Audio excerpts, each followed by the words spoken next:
Rehefa tonga teto a dia mbola nasen'ireto mpiasa amin'ny bifo nakany amin'ny domaine ihany zany satria efa nametraka fangatahana tany aho tamin'ny 1959 nefa dia efa hatramin'ny 2007 mbola tsy nahazo an'le titre ihany hatramin'izay.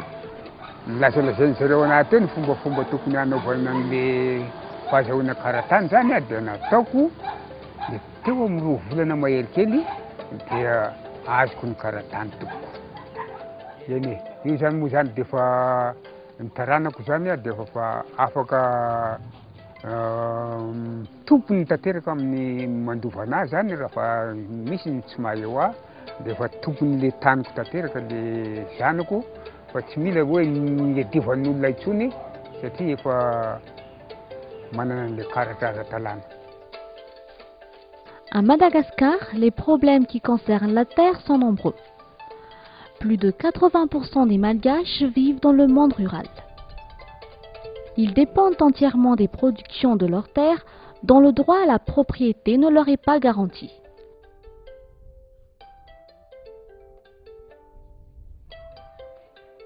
De plus, en ville, la situation reste aussi très compliquée car peu de titres sont à jour. Hita hoe le lalàna mihitsy zany ataontsika hoe mampisaviritaka an'le vahoaka amin'ny ankapobeny. Apetraka kely angamba an'iny fa zavatra tsikaritra matetika dia izao. Misy karazan'olona zany ambanivohitra izy a resaka taratasy any dia tsy hainona ny indray stylo za tsy hainy io. Dia mamboly izy a mavokatra izy. Dia avy ndray any mpahay taratasy sy ny mahitahita rehefa mahita n'iny tany iny ka azo volena ka mavokatra dia manao fangatana atsokosoko ambadimbadika any a le vahoaka zay any ambanivohitra tsy mahalala n'inona dia variana eo. Être propriétaire, c'est avant tout avoir des terres reconnues par le voisinage et garanties par l'État.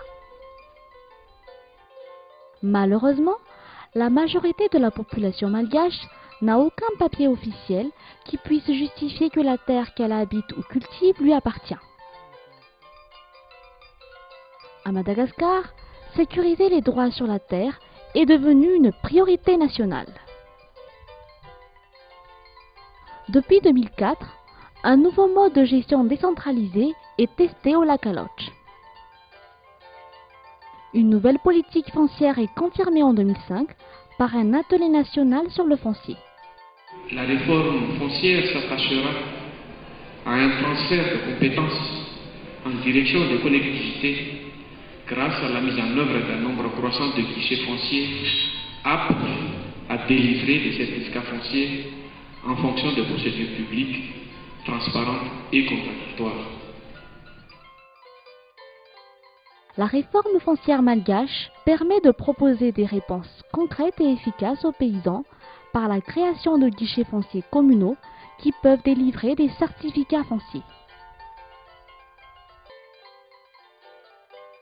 Ce dispositif de gestion des droits sur le sol a été conçu pour pouvoir s'ajuster quels que soient les moyens des communes.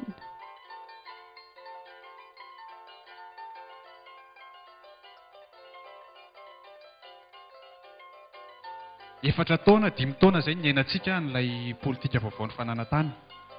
Ary io politika vaovao ny fananantany io moa zany dia mazava tsara mihitsy fa misy fahefana ngeza be mihitsy napetraka nomenantsika commune zany amin'ny fitantanana ny tany.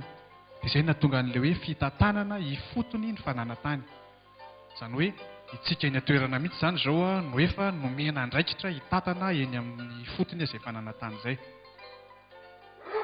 Dia mbola fahampatsiahivana ihany koa hoe raha ohatra ka hitantsika commune fa ilaina zany izay fametrahana ny fitantanana hifotin'ny fananantany izay dia anjarantsika no manapa-kevitra.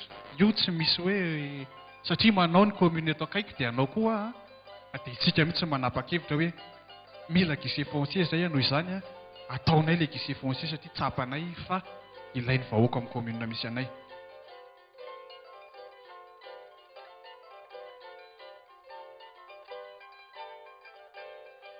Dans un état de droit, la réforme foncière malgache donne des outils à tout usager pour protéger ses droits sur le sol face à d'éventuelles tentatives d'accaparement des terres.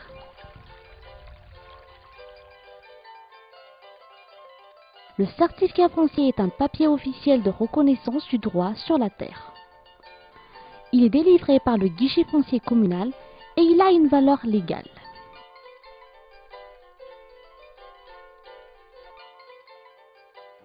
Ny guichet foncier naparafara-vola zany zao dia nisy teto tamin'ny juin 2005.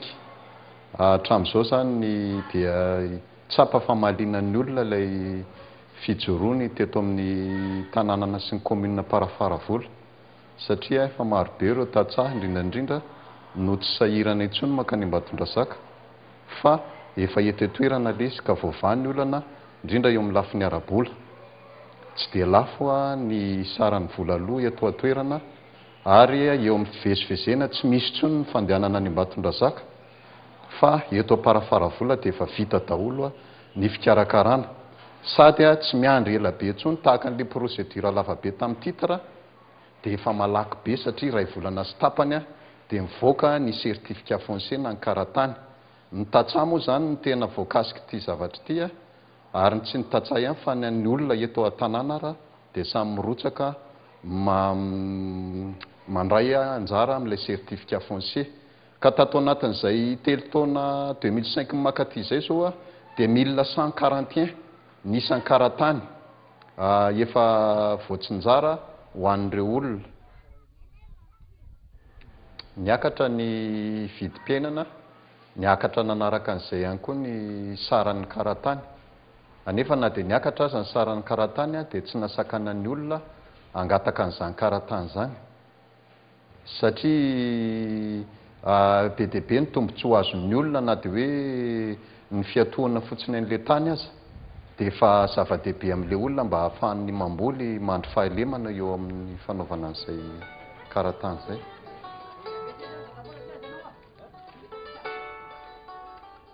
En milieu urbain comme rural, les services fonciers de proximité permettent d'améliorer l'aménagement du territoire des communes, mais aussi d'avoir une meilleure gestion fiscale.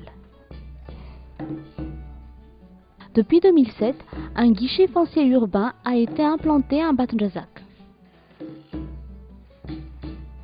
Ny activité ataona eto dia amin'ny maha urbain izay anazy izay dia tsy mizara certificat foncier rery fotsiny fa misy ny resaka fantoka tanteraka amin'ny plan d'urbanisme zany ny asa rehetrarehetra izay atao eto.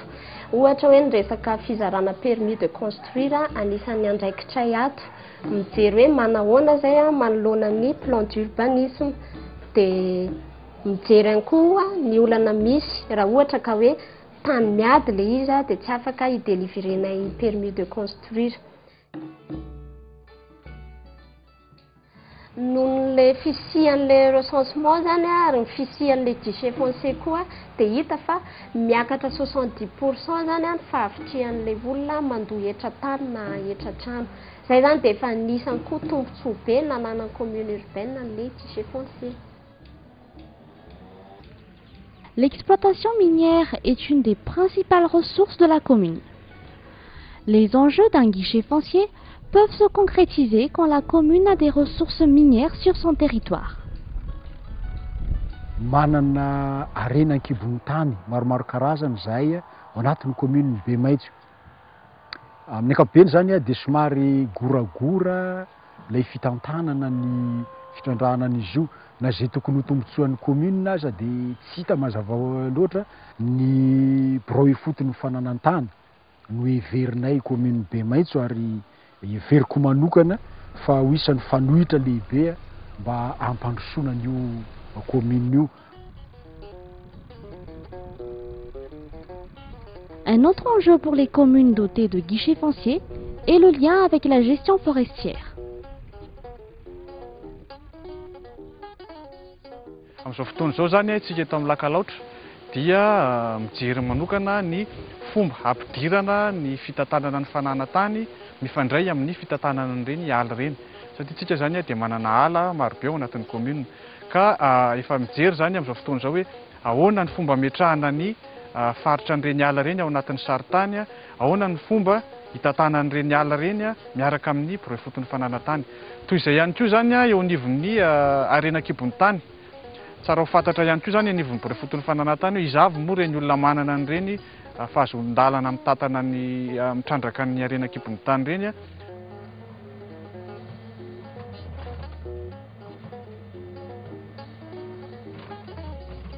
Malgré tous ces enjeux, des problèmes persistent quant à l'application de la nouvelle politique foncière à Madagascar. Ny zava-misy eo Ambotsolozana zany dia ilay fisian'ilay périmètre de colonisation sy ny réserve indigène izay anisan'ny sakana mahatonga ny olona tsy afaka hanao fangatana karatany. Dia hitany efa fa be dia be ny olona mangetahetana karatany amin'ireo tanin'ireo. Ce problème de périmètre de colonisation et des réserves indigènes, titré au nom de l'État, rencontré dans cette commune n'est pas unique. Il affecte non seulement de nombreuses communes autour du lac Aloch, mais aussi toutes les régions de Madagascar.